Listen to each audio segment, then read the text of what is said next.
আলহামদুলিল্লাহ। আপনারা কি ভালো আছেন? কথা বলেন। আমার সাথে কথা বললে কি আপনাদের রাগ হবে? করতে লাগবে না?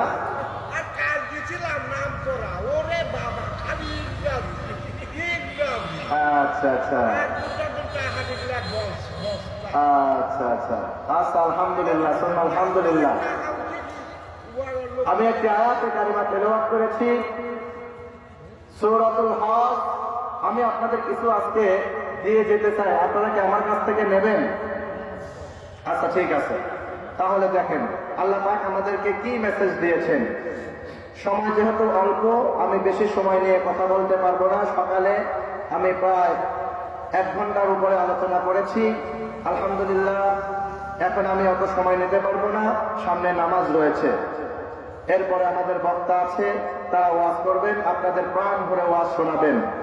আমি নগণ্য মানুষ, বেশি কিছু বলতে পারবো না, আল্লাহ পাক আমাকে সেই যোগ্যতা দেননি।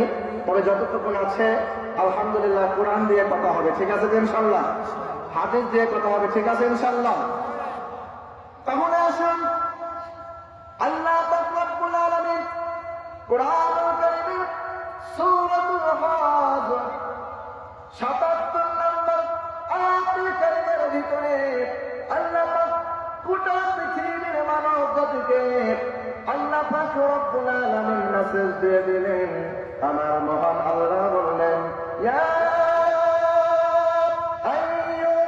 আইয়ুহাল্লাযীনা আমানু রকাউ ওয়াসজুদু ওয়া'বুদু রাব্বাকুম ওয়াফআলুল খায়রা লা'আল্লাকুম তুফলিহুন।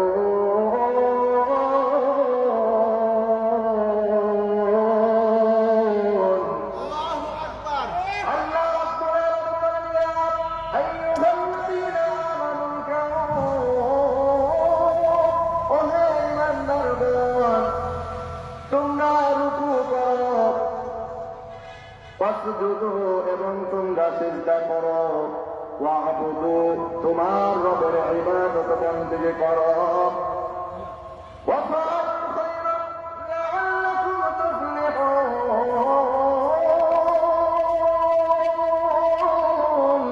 যদি তোমরা ঈমানদার হয়ে থাকো তাহলে তোমাদের 2টা কাজ হবে। এই 2টা কাজ যদি আমরা সম্পূর্ণ করতে পারি রে বাজান, তাহলে আমরা সফলতার দ্বারপ্রান্তে পৌঁছে যাব। এই জন্য আমার মহান আল্লাহ রাব্বুল আলামিন কোরআনুল কারীমের সূরা হজের 77 নম্বর আয়াতে কারিমার মধ্যে আল্লাহ পাক রব্বুল আলামিন 2টা বিষয় আমাদেরকে জানিয়েছেন।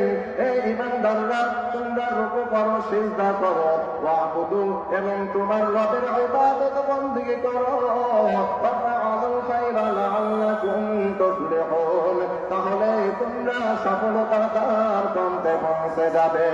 জাল দিয়ে ধরে বলেন আল্লাহু আকবার।